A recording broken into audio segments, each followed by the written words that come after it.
Diabetes को एक silent killer कहा जाता है। एक ऐसी बीमारी जो धीरे धीरे आपके वाइटल ऑर्गन्स को, आपकी किडनीज को, आपकी आईज को, आपके न्यूरॉन्स को, ब्रेन की सेल्स को और आपके हार्ट को धीरे धीरे नुकसान देती रहती है, धीरे धीरे डैमेज करती रहती है। आखिर ऐसा ये क्यों करती है? ग्लूकोज के लेवल के बढ़ने से, डायबिटीज के लेवल के ज्यादा हो जाने से क्यों आपका शरीर धीरे धीरे कमजोर पड़ने लगता है? क्यों आपके वाइटल ऑर्गन्स धीरे धीरे डैमेज होने लगते हैं? दोस्तों, इसके पीछे का कारण क्या है और क्या तरीका है? किस तरीके को अडॉप्ट करके इससे बचा जा सकता है? क्या करा जाए ताकि आपके वाइटल ऑर्गन्स ठीक रहें, सेफ रहें और किसी भी तरह के डैमेज से बच जाएं? तो दोस्तों, आगे जाने से पहले अगर आपने अभी तक मेरे चैनल को सब्सक्राइब नहीं किया है तो इसे अभी कर लें। बेल बटन को भी जरूर दबा दें ताकि ऐसी वीडियोस आपको रेगुलरली समय पर मिलती रहें। और अगर आपको मेरी आज की ये वीडियो अच्छी लगे तो इसे लाइक करना, अपने दोस्तों के साथ शेयर करना बिल्कुल भी ना भूलें। दोस्तों, आप थोड़ा सा समझने की कोशिश करिए। जब आपकी बॉडी में ग्लूकोज का लेवल बढ़ा हुआ होता है, लंबे समय तक बढ़ा रहता है, तो एक खास किस्म का प्रोसेस शुरू हो जाता है जिसे ग्लाइकेशन कहते हैं। ग्लाइकेशन का मतलब होता है कि ये बढ़ा हुआ ग्लूकोज जो कि आपकी बॉडी में इस्तेमाल नहीं हो पा रहा, आपकी बॉडी की सेल्स इसे इस्तेमाल नहीं कर पा रही, तो जो आपके काम के मैक्रो न्यूट्रिएंट्स हैं, चाहे वो प्रोटीन्स हो, चाहे वो लिपिड्स हो, फैट हो, उसके साथ बॉन्ड बनाना, अटैच होना शुरू कर देता है। और इसी प्रोसेस को ग्लाइकेशन कहा जाता है, जो कि एक अनहेल्दी प्रोसेस है, जो इस तरफ इशारा कर रहा है कि जो ग्लूकोज आपके काम की थी, अब वही ग्लूकोज आपके शरीर के इंपॉर्टेंट मैक्रो न्यूट्रिएंट्स को डैमेज करना शुरू कर दे रही है। और दोस्तों, जब ये ग्लूकोज किसी प्रोटीन के साथ या किसी फैट के साथ बॉन्ड बना लेती है, जिसे ग्लाइकेशन प्रोसेस कहा जाता है, उससे जो बनता है उसे एजेस के नाम से जाना जाता है। एडवांस्ड ग्लाइकेशन एंड प्रोडक्ट्स, जो आपके ही शरीर में घूमते रहते हैं। और ये एजेस, ये प्रोडक्ट्स धीरे धीरे फर्दर आपकी बॉडी की सेल्स को डैमेज करते रहते हैं। माना जाता है कि ये एजेस जहां पर भी जाकर अटैच होंगे वहीं पर डैमेज कर देंगे। अगर ये आपकी बॉडी की बीटा सेल्स के आसपास पहुंच गए और वहां जाकर अटैच हो गए तो ये बीटा सेल्स को डैमेज कर देंगे।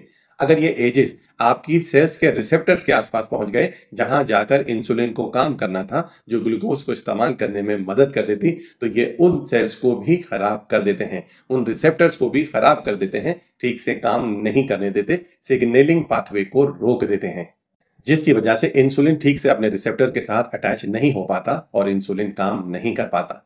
तो ये आपके बीटा सेल्स को भी डैमेज कर सकते हैं, ये आपके इंसुलिन को ठीक से काम नहीं करने भी दे सकते हैं। और अगर ये सब लंबे समय तक चलता रहा तो धीरे धीरे आपका इंसुलिन का लेवल बढ़ जाएगा, इंसुलिन का रेजिस्टेंस बढ़ जाएगा और अल्टीमेटली शुगर का लेवल और बढ़ जाएगा, जो और ज्यादा एजेस बनाने के लिए जिम्मेदार हो जाएगा।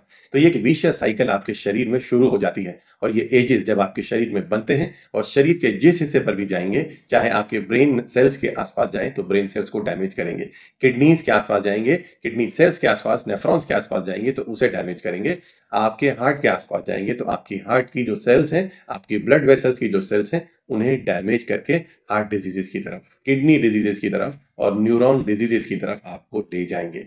इतना ही नहीं दोस्तों, इसका असर अगर आपकी स्किन पर ज्यादा आने लगेगा तो आपकी स्किन पर झुर्रियां पड़ना भी शुरू हो जाएंगी, आपकी स्किन पर उम्र का प्रभाव दिखाई देना शुरू हो जाएगा। तो आप समझ सकते हैं कि बढ़ी हुई शुगर से कैसे आप ही के शरीर के अंदर एजेस बन रही हैं और ये एजेस, ये प्रोडक्ट्स आप ही के शरीर को धीरे धीरे डैमेज कर रहे हैं। ये प्रोसेस बिल्कुल ऐसा होता है जैसे आप बाहर कोई खाने को ग्रिल कर रहे हैं, धीरे धीरे वो खाना काला पड़ना शुरू हो जाता है। किसी खाने को आप रोस्ट कर रहे हो या किसी चीज को आप टोस्ट कर रहे हो। तो इस प्रोसेस को आप समझ लें, जैसे आप बाहर से देखकर समझ सकते हैं कि कैसे धीरे धीरे वो फूड आइटम जलनी या काली होनी शुरू हो जाती है, ऐसे ही धीरे धीरे आपके शरीर के अंदर भी ये ऑक्सीडेटिव डैमेज, ये ग्लाइकेशन प्रोसेस आपके शरीर को धीरे धीरे कमजोर करता रहता है।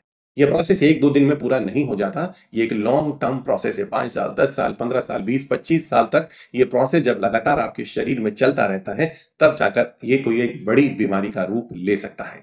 तो दोस्तों, आप समझ सकते हैं कि कैसे ग्लूकोज सीधा सीधा तौर पर आपको परेशान कर सकता है। तो दोस्तों, सबसे पहला नियम इससे बचने का तो यही कहता है कि अपने शरीर के अंदर ग्लूकोज के लेवल को कंट्रोल में रखें। उसको कंट्रोल में रखने का सबसे बेहतरीन तरीका है कि जो आप खाना खा रहे हैं उसके अंदर रिफाइंड कार्बोहाइड्रेट्स कम से कम हो, यानी कि लो ग्लाइसेमिक इंडेक्स फूड आइटम्स को ही खाना शुरू करें। ऐसे फूड आइटम को कंज्यूम करें जिसका ग्लाइसेमिक लोड भी कम हो। दोस्तों, आपके शरीर को बचाने के लिए सबसे जरूरी अगर कोई चीज है तो वो है एसेंशियल माइक्रो न्यूट्रिएंट्स, चाहे कैल्शियम हो, मैग्नीज हो, मैग्नीशियम हो, क्रोमियम हो, कॉपर हो, ये सभी माइक्रोन्यूट्रिएंट आपको ऑक्सीडेटिव डैमेज से या ग्लाइकेशन रिएक्शन से बचा सकते हैं। आप इनके बेहतरीन सोर्सेज के बारे में अगर जानना चाहते हैं तो वो हैं ग्रीन वेजिटेबल्स, वो हैं कलरफुल वेजिटेबल्स, वो हैं सीड्स और वो हैं नट्स।